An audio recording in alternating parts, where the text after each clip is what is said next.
전 세계가 발칵 뒤집혔습니다. 방위비 450조 원을 내놓으라며 한국의 목줄을 쥐고 흔들던 미국이 단 사흘 만에 새파랗게 질려 백기를 들었기 때문입니다. 72시간 내로 450조 입금 안 하면 주한미군 싹 다 빼겠습니다. 미국의 아나무인 갑질에 전 세계는 한국이 결국 무릎 꿇을 것이라 예상했습니다. 하지만 그 순간 백악관으로 날아든 CIA 1급 기밀문서 하나가 트럼프 정부의 심장을 얼어붙게 만들었습니다. 미국이 한국을 버렸는가? 그렇다면 러시아가 한국의 초정밀 기술에 백지수표를 주겠다. 미국이 꺼버린 GPS 때문에 자국 핵잠수함이 얼음 밑에 갇혀버린 최악의 참사. 그리고 그 틈을 타 한국의 방산기술을 통째로 집어삼키려 했던 러시아의 은밀한 움직임까지. 도대체 그 사흘 동안 무슨 일이 벌어졌기에 트럼프는 대망신을 당하며 한국 앞에 완전 굴복하게 된 걸까요? 세계를 경악시킨 대한민국의 통쾌한 대역전극, 그 충격적인 전말을 지금 공개합니다. 시작하기 전 구독과 좋아요, 그리고 대한민국 파이팅! 댓글로 우리 자랑스러운 기술진들을 응원해주세요. 회색이었습니다. 벽도, 탁자도, 제 앞에 놓인 커피도 전부 식어 있었죠. 손목에는 수갑이 채워져 있었어요. 저는 제임스 블랙웰입니다. 전 백악관 국가안보회의 전략기획실장이었죠. 월스트리트에서 20년, 권력의 심장부에서 10년. 그렇게 살아온 사람이죠. 이런 제가 왜 지금 이 취조실에 있냐고요? 그게 제가 지금부터 풀어드릴 이야기입니다. 이 모든 일의 시작은 단 하나의 숫자였습니다.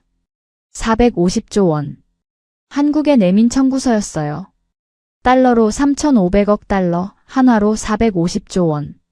한국 국방 예산 8년치를 한 번에 내놓으라는 요구였습니다. 저는 이게 당연한 거래라고 생각했습니다. 미국의 군사보호막이 없으면 한국은 단 하루도 버티지 못할 거라고 진심으로 믿었거든요. 한국은 거절했습니다. 그래서 저는 스위치를 눌렀어요. 한국 상공의 민간 GPS 정밀도를 끊어버리는 버튼이었죠. 딱 10분만 기다리면 서울 물류망이 마비되고 삼성 반도체 공장들이 멈추고 공포에 질린 한국 정부가 무릎을 꿇을 거라고 확신했습니다. 저는 콘약을 한 모금 마셨어요. 너무 느긋하게요. 그런데 비명을 지른 건 한국이 아니었습니다. 제가 그 버튼을 누른 지 정확히 10분 뒤 책상 위로 긴급 통신이 날아들었습니다. 북극해였어요. USS 몬타나. 미 해군 최신형 핵잠수함 승조원 115명이 얼음 밑에서 산소가 고갈되고 있다는 보고였죠. 제가 건드린 GPS의 나비 효과였습니다. 저 스스로 제 병사들을 얼음 속에 가두고 있었다는 걸 깨달았습니다. 그리고 몇 시간 뒤 CIA 국장이 직접 봉투를 던졌죠. 붉은 도장이 찍힌 1급 기밀 문서였습니다. 저는 떨리는 손으로 그 안을 열었습니다. 러시아가 이미 움직이고 있었습니다. 미국이 한국의 목을 조르던 바로 그 순간 러시아는 한국의 기술에 백지수표를 들이밀 준비를 끝낸 상태였죠. 우리가 한국을 절벽으로 밀어내려던 그 찰나에 러시아는 그 한국을 자기 편으로 끌어당기려 하고 있었습니다. 만약 그게 성사됐다면 어떻게 됐을까요? 우크라이나 전선은 한국산 드론과 정밀 무기로 도배됐겠죠. 서방의 경제 제재는 한순간에 종이 조각이 됐을 겁니다. 우리가 돈 몇 푼을 더 뜯어내려다 러시아에게 전쟁을 끝낼 절대 무기를 우리 손으로 쥐어줄 뻔했을 겁니다. 오늘 저는 이 취조실에서 처음으로 입을 엽니다. 미국이 얼마나 오만했는지, 그 오만함이 어떻게 자유진영 전체를 파멸의 벼랑 끝으로 끌어올 뻔했는지 그 72시간의 진실을 지금부터 풀어드리겠습니다. 취조실 문이 열렸습니다. 수사관이 맞은편 의자를 끌고 앉았죠. 그가 펜을 꺼내려는 순간 제가 먼저 말했습니다. 3일 전으로 돌아가야 합니다. 2026년 2월 13일 오전 10시였습니다. 워싱턴 윌라드 인터컨티넨탈 호텔 최상층 스위트룸. 블라인드 사이로 겨울 햇살이 비스듬히 쏟아지고 있었습니다. 협상 자리에 앉기 전 참모가 귓속말로 말했습니다. 실장님, 오늘 한국 대표 꽤 만만치 않다는 얘기가 있습니다. 저는 넥타이를 고쳐매며 짧게 웃었습니다. 만만치 않은 사람들은 월가에서도 지겹도록 봤으니까요. 돈 앞에서는 다 똑같이 무릎을 꿇습니다. 한국 대표단이 들어왔습니다. 외교부 북미국장 김진우였어요. 40 중반 정도로 보였죠. 회색 정장, 단정한 머리. 겉만 보면 딱히 특별해 보이지 않는 사람이었습니다. 그런데 걸음걸이가 이상했어요. 조용했습니다. 아주 조용했어요. 의자를 당길 때도, 서류를 놓을 때도, 숨을 쉴 때도 소리가 거의 안 들리는 거예요. 그날 김진우의 눈빛은 완전히 읽히지 않았습니다. 무슨 생각을 하고 있는지 모르겠다는 느낌. 그게 처음이었어요. 저는 입을 열었습니다. 월가에서 배운 방식으로요. 칭찬으로 시작하고 압박으로 끝내는 방식이죠. 한미동맹의 가치, 미군이 제공하는 안보의 무게, 그걸 통해 한국이 얼마나 성장했는지. 이건 교과서에서나 나오는 말이었습니다. 저도 식상할 정도였죠. 하지만 이건 기술이 아니라 의례였습니다. 의례가 끝나면 이제 본격적인 숫자가 나올 차례였어요. 김진우는 제 말이 끝날 때까지 한 번도 시선을 흔들지 않았습니다. 손을 테이블 위에 가지런히 올려놓고 그냥 저를 바라보고 있을 뿐이었죠. 고개를 끄덕이지도 않았어요. 미소도 없었고 감정도 읽히지 않았습니다. 그 눈빛이 뭐였냐고요? 공포도 아니고 분노도 아니었습니다. 뭔가 빈 느낌도 아니고 그저 읽을 수 없는 눈이었습니다. 30년 동안 협상 테이블에서 수백 명의 눈을 봤지만 그날 한 사람의 눈을 처음으로 읽지 못했습니다. 그래서 불편했습니다. 저는 그 불편함을 속으로 눌렀죠. 당연히 그쪽이 불리한 거니까요. 우리가 가진 카드가 뭔지 알고 있는 사람이라면 이 자리에서 눈 하나도 흔들리지 않고 앉아 있을 수 없죠. 그래서 저는 그 눈빛을 배짱이라고 읽었습니다. 겁은 먹었는데 내색하지 않으려는 거라고요. 지금 돌이켜보면 그게 첫 번째 실수였습니다. 협상이 본론으로 들어갈수록 뭔가 이상한 느낌이 들기 시작했어요.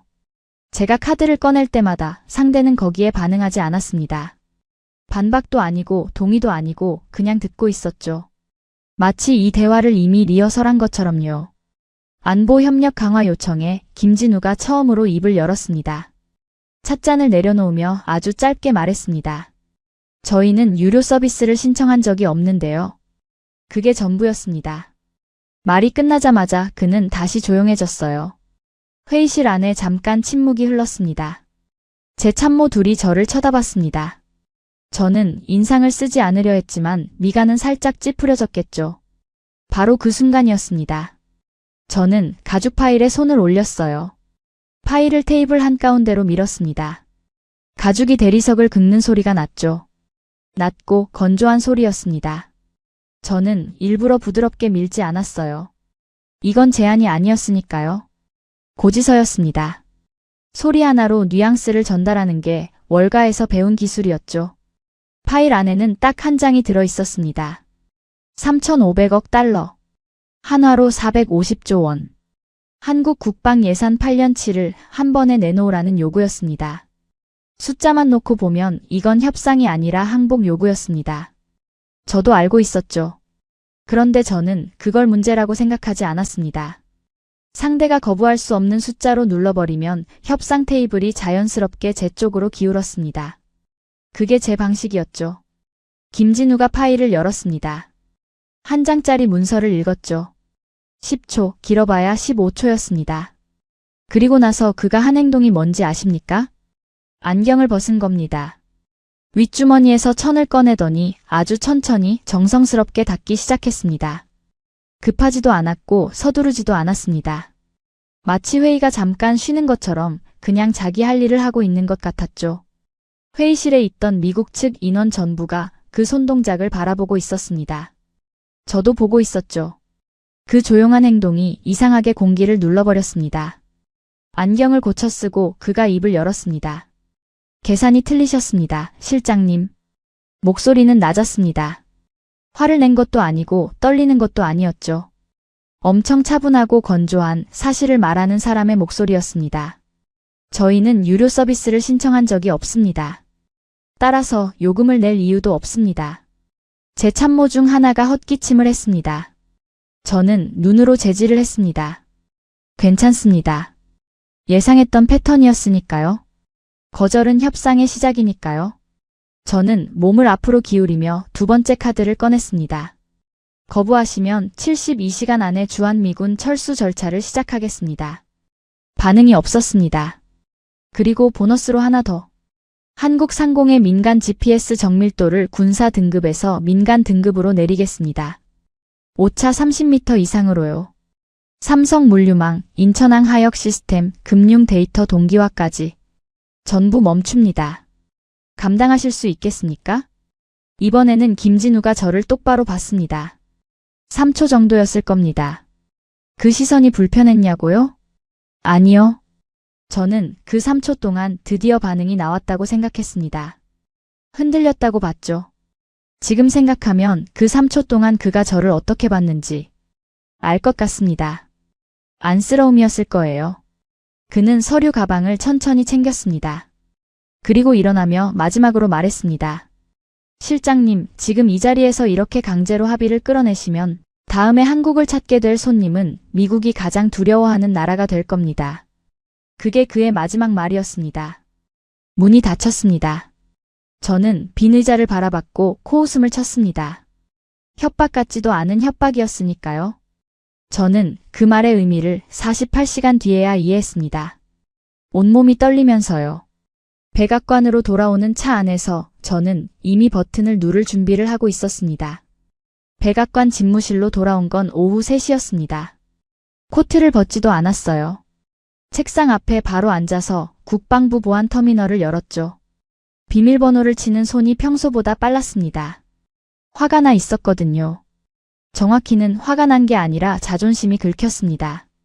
30년 경력의 협상가가 상대방의 눈 하나 제대로 못 읽었다는 사실이 불쾌하게 남아 있었어요. 화면에 메뉴가 펼쳐졌습니다. 저는 스크롤을 내렸어요. 동아시아 민간 GPS 정밀도 조정. 해당 항목에 커서를 올렸습니다. 오차 범위 선택창이 떴어요. 현재 설정은 1m 이하 군사 정밀 등급이었습니다. 저는 드롭다운을 내려서 30m 이상 민간 일반 등급을 선택했죠. 확인 버튼이 깜빡였습니다. 잠깐 멈췄어요. 멈춘 이유가 뭔지 아십니까? 망설여서가 아니었습니다. 이 버튼 하나로 어떤 일이 생길지 머릿속으로 정리하고 있었던 거예요. 인천항 하역 크레인이 좌표를 잃고 삼성 반도체 공장 물류 라인이 멈추고 서울 시내 금융 데이터 동기화가 틀어지고 김포공항 정밀 접근 시스템도 흔들릴 겁니다. 며칠이면 한국 전체가 느끼기 시작하고 일주일이면 청와대에서 한 라인이 울리겠죠. 저는 클릭했습니다. 적용 완료라는 붉은 글씨가 화면에 떴죠. 서랍에서 콘약병을 꺼내 잔에 따르며 창밖을 봤습니다. 워싱턴 겨울 하늘이 점점 어두워지고 있었어요. 기분이 나쁘지 않았습니다. 일이 제대로 굴러가고 있다는 느낌이었죠. 협상 테이블에서 밀려도 결국 이기는 건 카드가 많은 쪽입니다. 그리고 이 게임에서 카드가 많은 건 미국이에요. 10분만 기다리면 됩니다.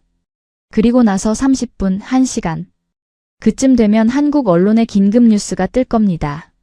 물류 혼란, 공항 접근 오류, 시스템 대란. 그 뉴스가 쌓이면 여론이 정부를 압박하기 시작할 거예요. 그때 한국 대통령이 전화를 겁니다. 저는 그 전화를 어느 타이밍에 받을지도 이미 계산해뒀었죠. 완벽한 그림이었습니다. 콘약을 한 모금 마시고 15분, 30분이 지나도 뉴스 알림은 없었습니다. 그제야 블룸버그 단말기 화면을 당겨봤습니다. 서울 코스피 지수는 움직이고 있었지만 방향이 이상했습니다. 폭락이 아니라 방산주가 한화오션, LIG넥스원을 시작으로 상한가로 직행하고 있었습니다. 콘약 잔을 내려놨습니다. 바로 그때였습니다. 집무실 문이 노크도 없이 열렸어요. 비서관 사라 림이었습니다. 얼굴이 하했어요. 평소에 침착한 사람인데 그날은 달랐습니다. 손에 태블릿을 들고 있었는데 그걸 저한테 내밀면서 딱 한마디를 했어요. 실장님, 한국이 GPS를 안 쓰고 있습니다. 뭐라고요? 저는 태블릿을 받아들었습니다. 화면에는 한국 전역의 인프라 네트워크 상태가 떠 있었어요. 초록색이었습니다. 전부요. 인천항도, 김포공항도, 서울금융망도. 어디 하나 빨간 점이 없었어요. 말이 안 됐습니다. GPS 신호를 30m 오차로 떨어뜨리면 1m 이하. 정밀도에 맞춰 설계된 시스템들이 연쇄적으로 오작동해야 합니다. 그게 기술의 상식이에요. 그런데 화면은 아무 일도 없다는 듯이 초록색으로 반짝이고 있었죠. 서버 오류 아닌가요? 국방부에 확인해봐요. 했습니다. 서버 정상이에요. 저는 일어섰습니다. 창가로 걸어가서 바깥을 봤어요. 워싱턴은 조용했습니다. 여기서 서울이 보일 리는 없죠. 그래도 뭔가를 봐야 할 것 같았어요. 머릿속이 정리가 안 되고 있었거든요. 사라가 말을 이었습니다. 실장님, 한국 측 네트워크 신호를 추적해 봤는데요. GPS 차단 직후 0.1초 안에 전 국가 인프라가 다른 위성 신호로 자동 전환됐습니다. 다른 위성이요? KPS입니다. 저는 그 단어를 알았습니다. 한국형 위성항법 시스템이죠. 한국이 독자적으로 개발하고 있다는 건 정보 보고서에서 읽었어요. 그런데 문제는 그 보고서에 분명히 쓰여 있었거든요. 상용화까지 5년 이상 남았다고요. 아직 실험 단계라고요. KPS 상용화가 안 됐잖아요. 사라가 저를 바라봤습니다. 그 눈빛이 복잡했어요. 저희가 속은 것 같습니다. 그게 무슨 말인지 아십니까? 한국이 일부러 개발 일정표를 늦게 흘렸다는 거예요. 우리가 그 보고서를 믿는 동안 한국은 조용히 시스템을 완성해 놨던 겁니다. 우리 눈에 안 보이게요? 오차 범위가 얼마나 돼요? 사라가 태블릿을 다시 들었습니다. 화면을 넘기더니 수치 하나를 짚어 보여줬어요. 50cm였습니다.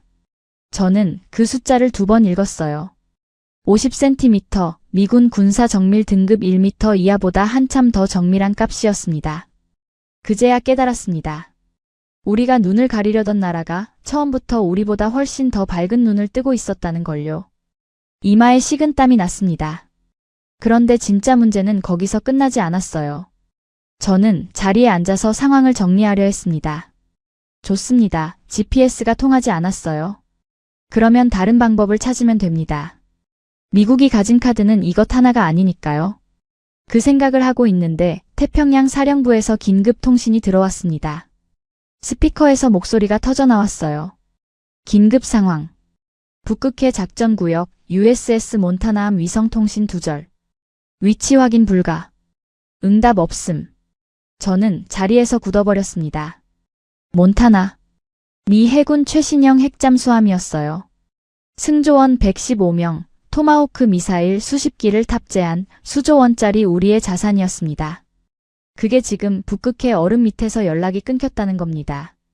그리고 저는 그게 왜 생겼는지 알고 있었어요. 제가 건드린 그 버튼 때문이었습니다. 회의실이 소란스러워졌습니다. 태평양 사령관이 화상으로 접속했어요. 국방장관도 들어왔죠. CIA 부국장도 연결됐습니다. 다들 목소리가 높았어요. 저는 그 한가운데 앉아서 가만히 있었습니다. 이유를 알고 있는 사람은 저뿐이었거든요. 교과서에서 읽었던 이론이 있었습니다. 극지방에서 블리자드와 신호 왜곡이 겹치면 군사 암호화 데이터까지 꼬인다는 거요. 그 확률을 제가 직접 당겨버린 겁니다. 몬타나함은 지금 눈먼 상태였습니다. 북극해 얼음 밑에서 위성 신호를 받을 수 없는 상황이었죠. 위로 올라오려면 얇은 얼음을 찾아야 했지만 그 얇은 얼음이 어디 있는지 누구도 모르는 상태였습니다. 무턱대고 부상하면 두꺼운 빙하의 함체가 부딪히고 수조 원짜리 잠수함이 얼음 밑에서 꼼짝 못하게 되고 산소는 점점 줄어들었습니다. 사라가 조용히 제 옆으로 왔어요. 실장님, KPS 재검토가 필요할 것 같습니다. 그게 무슨 말인지 직감적으로 알았습니다. 저는 태블릿을 받아들었어요. 사라가 화면을 켜줬는데 거기엔 KPS 기술 상세 분석 자료가 올라와 있었습니다. CIA가 뒤늦게 긁어모은 정보였어요. 읽으면서 손이 차가워졌습니다. KPS는 단순한 항법 시스템이 아니었습니다. 한반도 중심으로 설계되어 있지만 신호 커버리지는 동아시아 전역, 일본에서 필리핀, 괌, 서태평양 일부까지를 덮습니다.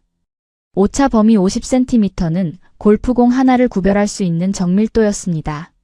그리고 가장 소름 끼치는 대목이 마지막에 있었어요. 한국은 이 시스템을 드론 및 정밀 타격 무기와 이미 연동시켜 놨습니다. 오차 50cm로 유도되는 무기라는 게 뭔지 아십니까? 창문 하나를 목표로 삼으면 창문 안으로 들어갑니다. 차량 번호판을 목표로 삼으면 번호판에 맞습니다.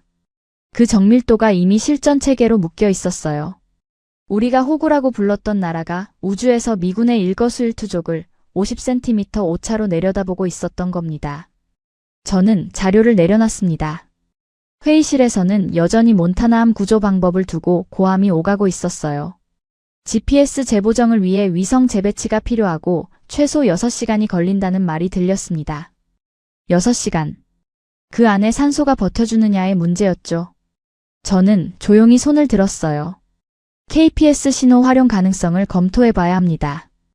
회의실이 조용해졌습니다. 국방장관이 저를 봤어요. 표정이 묘했습니다. 무슨 말을 하려는 건지 이해는 하는데 믿기 싫다는 얼굴이었죠. 한국 시스템을 쓰자는 겁니까? 우리가? 저는 아무 말도 못했습니다. 바로 그때였어요. 몬타나함 교신이 다시 터졌습니다. 이번엔 함장의 목소리가 직접 들렸어요. 스피커를 통해서 지직거리면서요. 함 내 산소 농도 15% 이하로 하강 중. 승조원들이 쓰러지고 있습니다. 메이데이. 회의실은 아수라장이었습니다. 장성들이 소리를 질렀고 참모들이 뛰어다녔고 화상 화면 너머로 태평양 사령관이 주먹으로 테이블을 치는 소리가 들렸어요. 저는 그 한가운데서 혼자 자리를 빠져나왔습니다. 복도 끝 작은 회의실로 들어갔어요. 문을 닫았습니다. 조용했어요. 저는 노트북을 열었습니다. CIA 데이터베이스에 접속했어요. 한국 국방기술 아카이브 항목을 찾았습니다. 알아야 했거든요. KPS가 도대체 언제부터 어떻게 이 수준까지 올라온 건지를요. 우리 정보망이 어디서 틀렸는지를요. 파일을 열었습니다. 문서들이 쌓여 있었어요. 연도순으로 정렬했죠. 가장 오래된 파일부터 내려갔습니다. 1970년대였어요. 흑백 사진이 떴습니다. 낡고 거친 사진이었어요. 사진 속엔 작업복을 입은 남자들이 있었습니다. 손이 시커멓게 물들어 있었어요. 설계도가 아니라 쇠를 직접 깎고 있었습니다. 용접 불꽃이 얼굴에 튀는데도 보안경도 제대로 못 쓴 사람들이 보였어요. 공장이라기보다 허름한 창고 같은 곳이었죠. 캡션을 읽었습니다. 한국국방과학연구소 초창기였어요. 설계도 한 장 없이 미사일을 만들고 있었습니다. 다음 파일에 연구원의 육성 기록이 있었죠. CIA가 오래전에 수집해 놓은 자료였습니다. 번역본을 읽었습니다. 우리 손으로 무기를 만들지 못하면 후손들은 영원히 강대국의 놀이개가 됩니다. 내 몸이 닳아 없어져도 뼈대만큼은 세워놔야 합니다. 그게 전부였어요. 저는 그 문장을 2번 읽었습니다. 도대체 어떤 상황이었을지 아십니까? 1970년대 한국이요. 전쟁이 끝난 지 20년도 안 된 나라였어요. 전기도 제대로 없었습니다. 먹을 것도 부족했죠. 그 상황에서 설계도도 없이 선진국 기술도 없이 그냥 쇳덩이를 앞에 놓고 맨손으로 깎았던 겁니다. 쇳가루를 마셔가면서요. 그들은 뭘 믿고 그랬을까요? 저는 다음 파일을 넘겼습니다. 연도가 올라갈수록 사진이 달라졌어요. 허름한 창고가 공장이 됐고 공장이 연구소가 됐고 연구소에 컴퓨터가 들어오고 로봇이 들어오고 그렇게 50년이 지나 있었습니다. KPS 위성 발사 장면이 나왔어요. 2031년 예정이라고 되어 있던 그 시스템이 2025년에 이미 운용 중이라는 최신 업데이트가 붙어 있었죠. 우리가 받았던 일정표보다 6년이 앞당겨져 있었습니다. 한국은 우리에게 거짓 일정표를 흘리면서 그동안 조용히 완성해놨던 거예요. 저는 파일을 닫았습니다. 의자 등받이에 기댔어요. 천장을 봤습니다. 월가에서 오래 일하다 보면 사람을 보는 눈이 생겨요. 단기 이익에 눈이 먼 사람과 20년 뒤를 내다보는 사람이 다르다는 걸 압니다. 저는 늘 전자를 상대해왔고 그걸 이용해서 먹고 살았죠. 그런데 한국은 50년 뒤를 내다보고 있었습니다. 쇳가루를 마셔가며 맨손으로 총을 깎던 그 연구원들이 자기 손자 세대가 우주에서 50cm 오차로 세상을 내려다보게 될 걸 알고 있었을까요? 아마 몰랐을 겁니다. 그냥 지금 내 세대가 씨앗을 심지 않으면 안 된다는 걸 알았을 거예요. 저는 협상 테이블에서 450조 원짜리 청구서를 던졌습니다. 그들은 50년 전부터 그 청구서가 날아올 걸 알고 준비하고 있었던 거예요. 복도에서 발소리가 들렸어요. 사라림이었습니다. 문을 열며 한마디 했죠. 실장님, 몬타나함 상황 악화됐습니다. 바로 오셔야 합니다. 저는 노트북을 덮었습니다. 상황실로 뛰었습니다. 문이 열리는 순간 화면 가득 빨간 불이 들어와 있었어요. 몬타나함 상태 표시였습니다. 초록이어야 할 게 전부 빨갛게 전멸해 있었죠. 누군가 소리쳤어요. 산소 발생 장치 연쇄 고장 확인. 함내 산소 농도 현재 15.3%. 정상이 21%입니다. 15%면 사람이 걷기 어렵습니다. 판단력이 흐려지고 몸이 말을 안 들어요. 거기서 더 내려가면 그냥 의식을 잃습니다. 깨어나지 못하는 경우도 있어요. 115명이 그 안에 있었습니다. 저는 태평양 사령관 화면 앞으로 걸어갔어요. 위성 재보정 얼마나 걸립니까? 현재 기상 상황으로는 최소 6시간. 장담 못합니다. 6시간 안에 산소가 버팁니까? 침묵이었어요. 그 침묵이 답이었습니다. 참모 한 명이 대안을 내놨어요. 핵잠수함 한 척을 추가 전개하자는 거였죠. 저는 고개를 저었습니다. 가장 가까운 자산이 어디 있는지 알고 있었거든요. 움직여도 최소 8시간. 그것도 악천후가 없을 때 얘기였어요. 다른 참모가 말했습니다. 해상구조 항공기를 띄우죠. 또 다른 참모가 바로 받았어요. 블리자드 때문에 항공 접근이 불가합니다. 회의실이 조용해졌습니다. 바로 그때였어요. 사라가 조용히 손을 들었습니다. KPS 신호를 활용하면 한국 자산이 정확한 좌표를 잡을 수 있습니다. 아무도 말을 안 했어요. 한국 해군 도산 안창호함이 현재 북극해 인근에 작전 중인 것으로 파악됩니다. 이번엔 누군가 코웃음을 쳤어요. 제 왼쪽에 앉아있던 합참 소장이었습니다. 디젤 잠수함이요? 그 깡통이 뭘 할 수 있다고요? 그 반응, 저도 사실 같은 생각이었어요. 도산 안창호함은 알고 있었습니다. 3600톤급 재래식 잠수함. 배터리로 움직이는 구형 설계죠. 우리 핵잠수함이랑 비교하면 세발자전거랑 오토바이를 비교하는 수준이에요. 그 배가 북극해 한가운데서 뭘 할 수 있겠냐는 거죠. CIA 분석관이 끼어들었습니다. 잠깐만요. 도산 안창호함 최근 업그레이드 자료 확인해봤는데요. 모두가 그쪽을 봤어요. 리튬이온 배터리 풀 교체, AIP 시스템 추가 탑재. 단독 자만 가능 기간이 3주 이상으로 늘어났습니다. 소음 수치는 현존 잠수함 중 최저 수준이고요. 합참 소장이 굳었어요. 저도 굳었습니다. 3주 잠항. 그게 뭔 뜻인지 아십니까? 우리 핵잠수함은 원자로를 쓰는 이유가 오래 잠항하기 위해서입니다. 그런데 도산 안창호는 배터리로 3주를 버티고 소음 없이 움직였다는 겁니다. 그 말은 지금 북극해 어딘가에서 우리가 전혀 모르게 움직이고 있을 수 있다는 거였죠. 스피커가 터졌어요. 몬타나함 함장이었습니다. 산소 농도 14.2%. 승조원들 쓰러지기 시작했습니다. 누군가 살려줘요. 회의실이 얼어붙었습니다. 저는 입을 열었어요. 한국에 연락하십시오. 합참소장이 저를 봤습니다. 표정에서 말이 보였어요. 당신이 이 사태를 만들었잖소. 맞는 말이었죠. 저는 그 눈을 피하지 않았어요. 피할 자격이 없었으니까요. 빨리요. 교신이 연결됐습니다. 한국 해군 합참작전본부였어요. 우리 쪽에서 상황을 설명하는 동안 저는 창밖을 봤습니다. 워싱턴은 한낮인데 저는 밤인 것 같았어요. 답이 왔습니다. 15분 만에요. 도산 안창호함이 이미 해당 구역 인근에 있다고 했습니다. 연락을 받기 전부터요. 저는 그 말을 듣고 잠깐 이상했어요. 우리가 부탁하기 전에 이미 거기 있었다는 게 말입니다. 그게 우연인지 아닌지를 그때는 생각할 여유가 없었습니다. 몬타나함 교신이 다시 들어왔어요. 산소 농도 13%. 함장입니다. 솔직히 말씀드리겠습니다. 우리가 못 버팁니다. 누군가 와야 합니다. 제발. 목소리가 갈라졌어요. 25년 경력의 핵잠수함 함장 목소리가 그렇게 갈라졌습니다.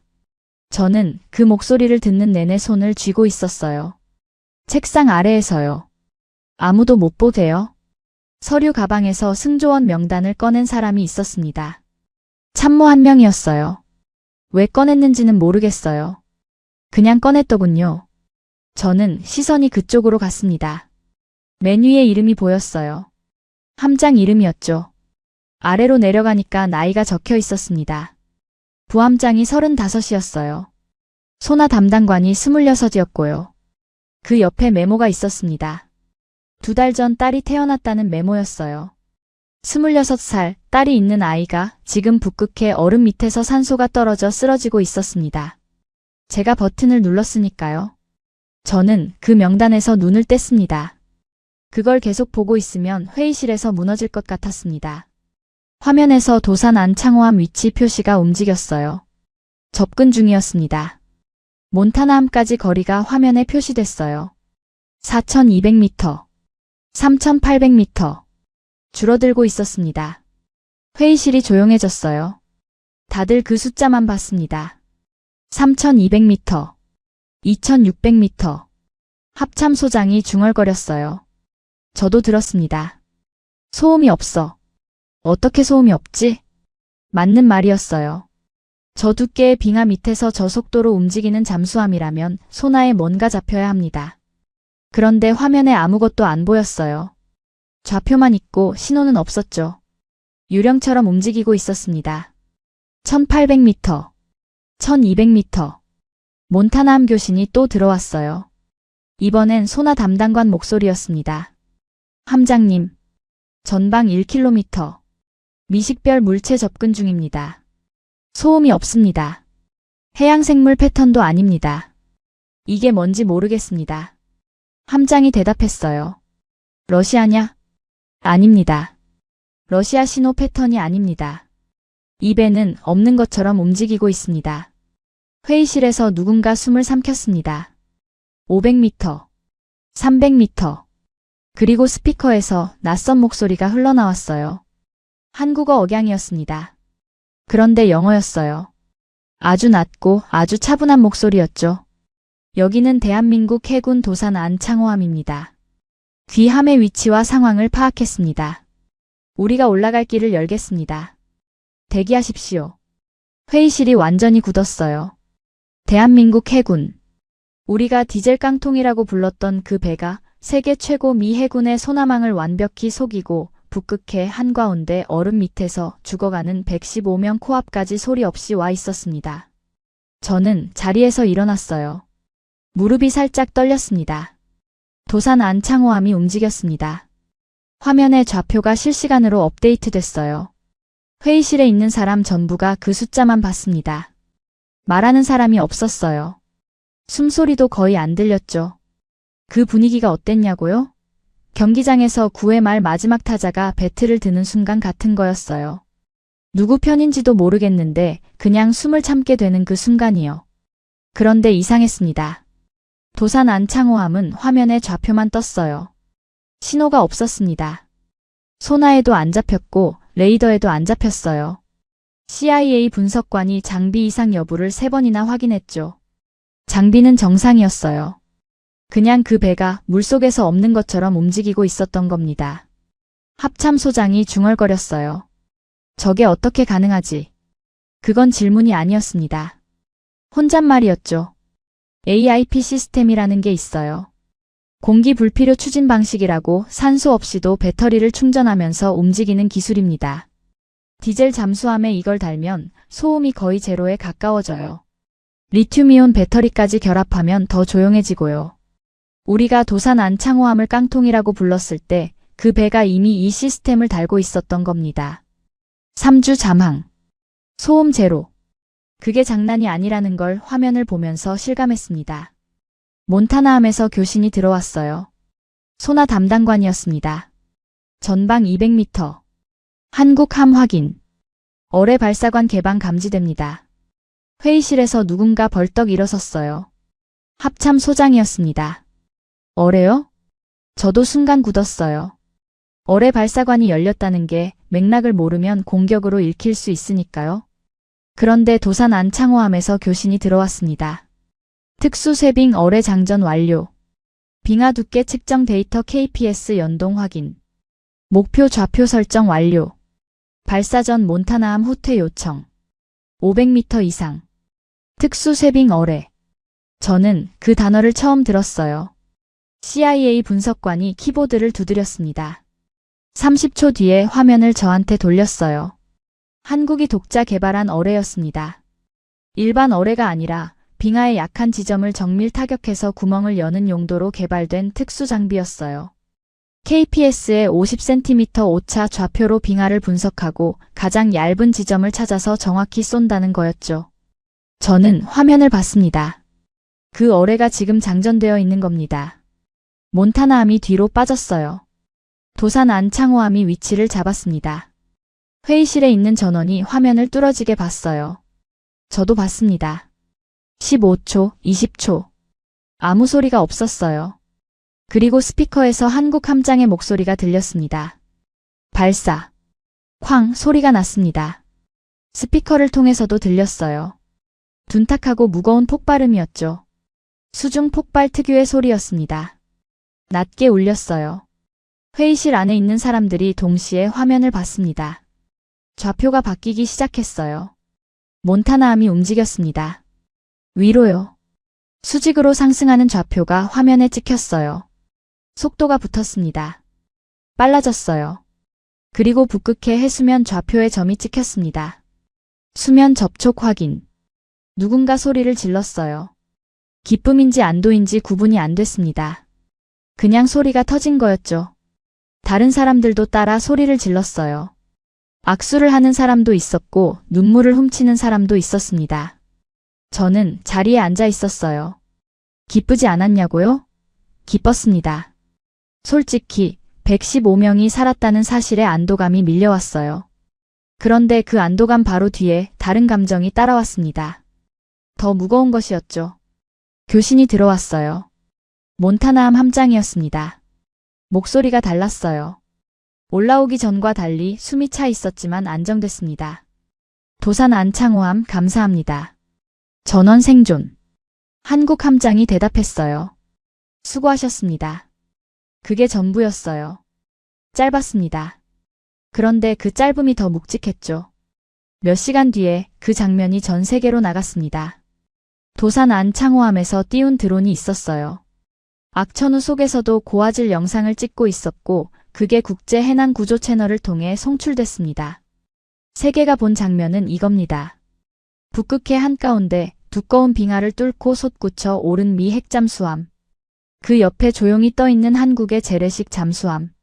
몬타나함 해치가 열리면서 쏟아져 나온 승조원들이 도산 안창호함 위에서 펄럭이는 태극기를 향해 경례하는 장면이었어요. 그 영상이 나간 지 6시간 만에 캐나다 국방부에서 연락이 왔습니다. 진행 중이던 미국과의 차기 잠수함 협상을 전면 중단한다는 통보였어요. 그리고 48시간 안에 한국과 단독 협상을 시작하겠다고 했습니다.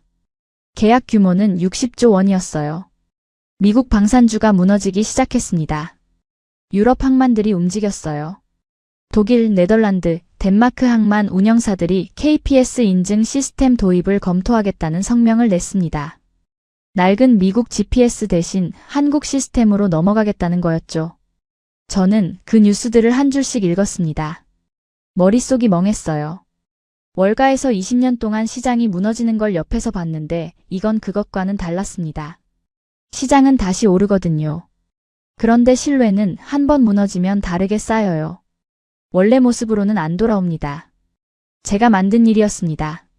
청구서 하나 뜯어내려다 동맹 전체를 날린 겁니다. 그런데 그게 끝이 아니었어요. 책상 위에 봉투 하나가 올라와 있었습니다. CIA 국장이 직접 가져온 것이었어요. 봉투 앞면에 빨간 도장이 찍혀 있었습니다. 코드 블랙. 1급 기밀이었어요. 봉투를 열었습니다. CIA 국장이 방을 나가지 않고 있었어요. 문 옆에 서 있었죠. 그게 이상했습니다. 보통은 문서를 전달하면 나가거든요. 근데 안 나갔어요. 그 사람이 왜 있는지 문서를 읽으면서 알았습니다. 내용을 보는 동안 손이 떨리기 시작했어요. 문서는 러시아 군사정보국 감청 자료였습니다. 우리가 한국의 GPS를 끊던 바로 그 시간대에 러시아 크렘린궁 전략회의실에서 오간 내용이 거기 담겨 있었어요.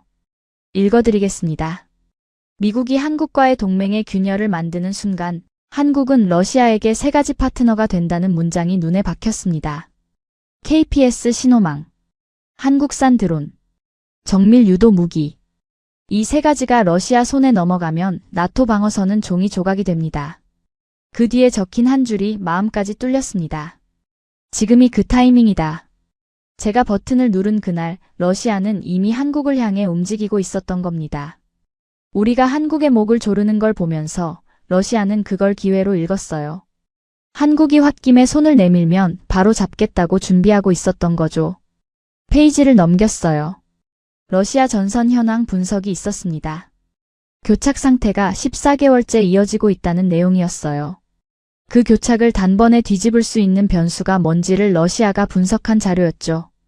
거기에 한국산 첨단 센서, K드론, KPS 연동 정밀 유도 무기가 적혀 있었어요. 이것들이 전선에 투입되면 나토군의 방어체계가 무력화된다는 분석이었습니다. 다음 줄이 더 무서웠어요. 한국이 러시아와 손을 잡는 건 아직 가능성이 낮다. 그러나 미국이 한국에게 굴욕을 안길수록 그 가능성은 올라간다. 우리는 기다리면 된다. 저는 문서를 닫았습니다. 창밖을 봤어요. 워싱턴 밤이었습니다. 불빛이 많았죠. 그런데 그게 아무 의미가 없었어요. 그냥 까맣게 보였습니다. 제가 생각했던 게 뭔지 아십니까? 협상이었습니다. 450조 원을 받아내고 한국을 길들이고 그 성과를 보고서에 써서 올리는 거요. 그게 전부였어요. 그게 성공이라고 생각했죠. 그런데 러시아는 그 보고서 한 줄을 기다리고 있었습니다. 미국이 한국을 밀어냈다는 그 한 줄을요. 얼마나 어리석었는지 아십니까? 저는 체스를 둔다고 생각했는데 사실 제가 아는 건 장기였어요. 러시아는 삼수 앞을 보고 있었는데 저는 눈앞에 말 하나를 먹는데 눈이 멀어 있었던 겁니다. CIA 국장이 조용히 말했어요. 스털링 비서실장이 보고서 원합니다. 저는 돌아봤습니다. 무슨 보고서요? 이번 사태 경위서입니다. 그 말이 무슨 뜻인지 워싱턴에서 10년을 일한 사람이면 압니다. 경위서를 쓰라는 건 책임을 정리하라는 거예요. 누가 결정했고, 누가 실행했고, 누가 승인했는지를요. 저는 그 자리에서 알았습니다. 스털링이 저를 자를 준비를 하고 있다는 걸요. CIA 국장이 나갔어요. 문이 닫혔습니다. 저는 혼자 남았어요. 넥타이를 풀었습니다. 의자에 등을 기댔어요. 천장을 봤습니다. 협상 테이블에서 김진우 국장이 마지막으로 했던 말이 떠올랐습니다. 신뢰를 잃으면 당신들의 적이 우리를 찾게 될 겁니다. 그때는 협박처럼 들렸어요. 이제는 예언처럼 들렸습니다. 저는 눈을 감았습니다. 뜨고 싶지 않았어요. 아침이 됐습니다. 눈을 뜨지 않았어요. 의자에서 그냥 밤을 보냈거든요. 목이 뻐근했고 입이 말랐습니다. 집무실 창으로 빛이 들어오는 게 느껴졌어요. 저는 눈을 떴습니다. 책상 위에 CIA 문서가 그대로 있었어요. 저는 그 문서를 다시 열었습니다. 밤새 머릿속을 맴돌았던 부분을 다시 읽어야 했거든요. 한 번 더 확인해야 제가 어제 제대로 읽은 건지 알 수 있으니까요. 혹시 제가 잘못 이해한 거라면 그게 더 좋은 거니까요. 잘못 이해한 게 아니었습니다. 문서 뒷부분에 추가 감청 자료가 있었어요. 날짜가 찍혀 있었습니다. 제가 GPS 버튼을 누르기 사흘 전이었어요. 그 자료에는 러시아 쪽에서 한국을 어떻게 분석했는지가 상세하게 나와 있었습니다. 러시아는 한국을 오래 지켜봤더군요. K9 자주포가 폴란드에 납품되는 걸 봤어요. FA-50 경공격기가 말레이시아에 들어가는 걸 봤죠. K2 전차가 루마니아와 협상 중인 것도 알고 있었습니다. 한국 방산이 유럽 동쪽 국경선을 따라 퍼지는 걸 러시아는 지도 위에 점으로 찍으며 추적하고 있었던 겁니다. 그리고 KPS를 봤어요. 문서에는 러시아 분석관의 평가가 그대로 번역되어 있었습니다. 한국의 KPS는 단순한 항법 위성이 아니다. 이것은 미국 GPS 체계에서 독립한 독자적인 우주 인프라다. 만약 한국이 이 시스템을 러시아 우방국들과 공유한다면 서방의 위성 감시망에 구멍이 생긴다. 그리고 한국의 정밀 드론 기술이 러시아 전선에 투입된다면 지금의 교착은 6주 안에 끝날 수 있다. 6주. 저는 그 숫자를 보고 눈을 감았어요. 14개월 동안 교착이었던 전선이 한국 기술 하나 때문에 6주 만에 뒤집힐 수 있다는 분석이었습니다. 나토군이 14개월 동안 막고 있던 걸 우리가 한국을 밀어내는 순간 무너뜨릴 수 있다는 거였어요. 그리고 마지막 줄이 있었습니다. 미국이 한국을 협박하는 시도가 실패로 끝나거나 한국이 심각한 굴욕을 당한다고 느끼는 순간이 온다면 우리는 즉시 접촉을 시작한다. 백지수표를 준비해둔다. 백지수표. 저는 문서를 덮었습니다. 문서 맨 끝에 날짜가 찍혀 있었습니다. 제가 버튼을 누르기 사흘 전이었어요. 어제 전 세계가 본 그 구조 장면을 러시아도 봤을 겁니다. 지금 이 순간 모스크바에서 한국으로 손이 뻗고 있을 수 있었어요. 저는 전화기를 집었습니다. 한국 외교부 채널로 연결하려 했어요. 그때 문이 열렸습니다. 스털링 비서실장이었어요. 수행원 둘을 데리고 들어왔죠. 표정이 익숙했습니다. 월가에서도 봤던 얼굴이에요. 나쁜 소식을 전하는데 그게 나쁜 소식인 척 연기하는 얼굴이었습니다. 블랙웰 경위서 다 썼나? 저는 전화기를 내려놨습니다. 스털링, 지금 그게 문제가 아니에요. 러시아가 움직이고 있어요. CIA 문서 봤습니까? 한국에 즉시 연락해서 관계를 복원해야 합니다. 스털링이 저를 봤어요. 2초 정도 봤습니다. 그리고 수행원 쪽으로 고개를 돌렸어요. FBI에 연락됐지? 수행원이 고개를 끄덕였습니다. 저는 그 교환을 봤어요. 제가 한 말에 아무 대답도 없이 마치 제가 아무 말도 안 한 것처럼 그냥 넘어갔어요. 그게 답이었습니다. 스털링이 마침내 저를 봤어요. 자네가 독단으로 GPS를 건드렸어. 백악관은 승인한 적 없네. 거짓말이었습니다. 그 자리에서 어깨를 두드리며 잘하고 있어라고 했던 사람이 바로 스털링이었거든요. 저는 그 말을 들었고 그 말을 믿었고 그래서 버튼을 눌렀습니다. 그런데 지금 그 사람이 제 앞에서 모른다고 하고 있었어요. 반박하고 싶었습니다. 증거도 있었어요. 그런데 하지 않았습니다. 월가에서 배운 게 하나 있거든요. 권력이 방향을 결정하면 그 방향에 선 사람은 이미 진 겁니다. 싸워서 이기는 게 아니라 싸우는 것 자체가 지는 거예요. 저는 자리에서 일어났습니다. CIA 문서를 스털링 쪽으로 밀었어요. 러시아 자료입니다. 읽어보세요. 한국 연락은 오늘 안에 해야 합니다. 스털링은 문서를 보지 않았어요. 그냥 수행원에게 눈짓했죠. 복도에서 발소리가 들렸습니다. 나중에 알았습니다. 스털링 뒤에 트럼프가 있었다는 걸요. 수갑이 채워졌습니다. FBI 요원이 2명이었어요. 차갑고 조용한 사람들이었습니다. 제가 저항하지 않는다는 걸 알고 있는 것처럼 움직였어요. 오른쪽 손목, 왼쪽 손목. 딸깍 소리가 났죠. 백악관 복도를 걸었습니다. 2번 다시 걸을 일이 없는 복도였어요. 10년을 매일 걷던 곳이었죠. 왼쪽 벽에 역대 대통령 사진이 걸려 있었습니다. 오른쪽 벽에 창이 있었어요. 워싱턴이 보였죠. 겨울 아침이었습니다. 맑았어요. 로비에 TV가 켜져 있었어요. 브리핑룸 중계였습니다. 스털링이 단상에 서 있었어요. 침통한 표정이었습니다. 잘 연기하더군요. 목소리도 안타깝게 깔렸어요. 이번 사태는 블랙웰 보좌관의 독단적이고 무책임한 결정으로 빚어진 겁니다. 백악관은 어떠한 GPS 조작도 사전에 승인한 사실이 없으며 이는 명백한 월권 행위입니다.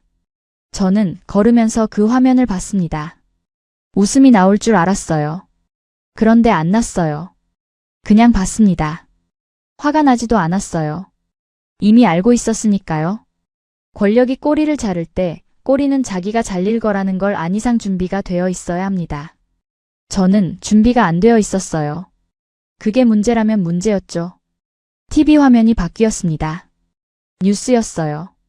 화면 한쪽에는 어젯밤 북극해 구조 장면이 다시 나오고 있었어요. 도산 안창호함에서 펄럭이는 태극기. 그 앞에서 경례하는 미군 승조원들. 그 화면 옆에 다른 장면이 나란히 붙어 있었습니다. 서울이었어요. 조그만 횟집이었습니다.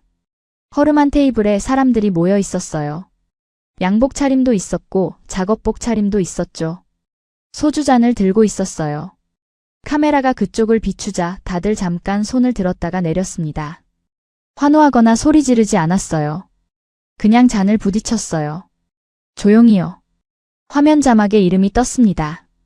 김진우 외교부 북미국장, 국방과학연구소 기술진. 이렇게 적혀 있었어요. 저는 그 화면 앞에서 걸음이 한 박자 늦어졌습니다. FBI 요원이 팔꿈치를 잡았어요. 저는 다시 걸었습니다. 문을 나섰어요. 차가운 공기가 얼굴에 닿았습니다. 검은 차가 기다리고 있었죠. 타기 직전에 뒤를 돌아봤어요. 백악관이 보였습니다. 흰 건물이었어요. 겨울 햇살에 빛났죠. 아름다운 건물이에요. 처음 이 건물에 들어오던 날이 기억났습니다. 세상에서 가장 강한 나라의 심장부에 서 있다는 그 느낌이요. 그 느낌이 이제 없었어요. 차에 탔습니다. 창밖으로 워싱턴이 지나갔어요. 사람들이 보였습니다. 출근하는 사람들, 커피를 들고 걷는 사람들. 아무것도 모르는 얼굴들이었어요. 저도 어제까지는 저랬겠죠. 차 안에서 김진우의 마지막 말이 또 떠올랐습니다. 신뢰를 잃으면 당신들의 적이 우리를 찾게 될 겁니다. 그 말이 협박이 아니라 사실이었다는 걸 저는 FBI 취조실 가는 차 안에서 완전히 받아들였어요. 다시 취조실입니다.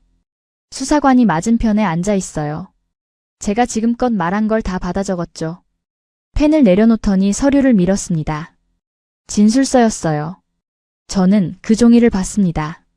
사인하면 끝이에요. 제 이름 3글자를 쓰면 이 72시간이 공식 기록으로 남습니다. 제임스 블랙웰 전 NSC 전략기획실장.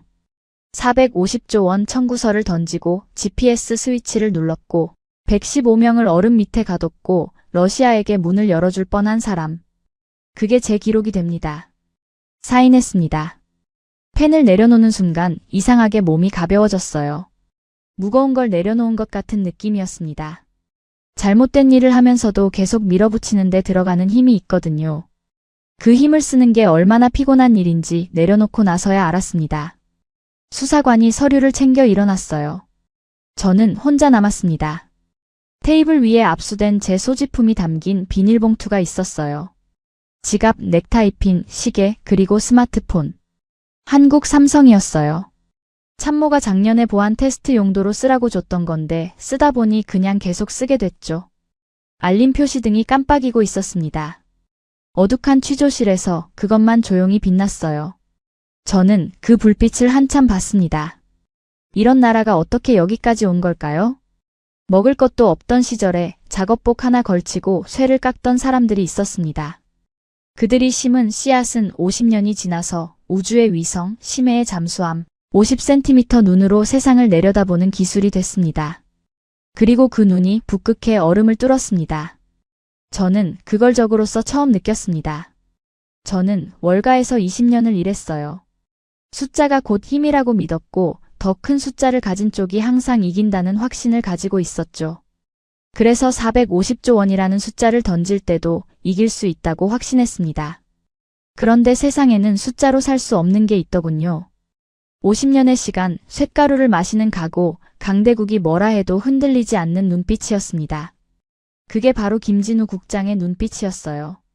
김진우 국장이 안경을 닦으며 저를 보던 그 눈빛이 이제야 완전히 이해됐습니다.